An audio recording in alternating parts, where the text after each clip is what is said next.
Dobro večer i dobrodošli u još jedan tutorial kako staviti šifru na vaš virus. Uđete na svoj pretraživač, evo, ja sam ušao na Mozilla, onda ovdje će vam biti ispisano koji brojeve treba da kucate, 192.168.1.1 i ovdje kliknete login. Ovo za Open ADSL od interneta, username kucajte Telekom, šifra također Telekom,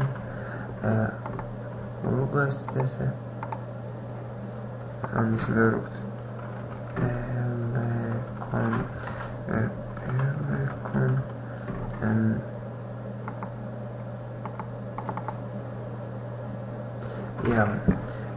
uđete ovdje u Basic, onda kliknete na LAN i sad ovdje imate prvo da promijenite vaš email. Ja ću sad nešto lupiti.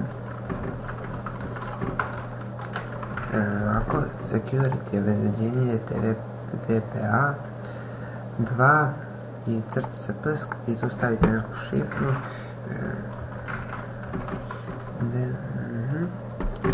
Ovo možete i ne morate i možete, ali ne morate, svejedno vam je, tu kliknete Sunbit i to sačekate dok vam tačno otvori i onda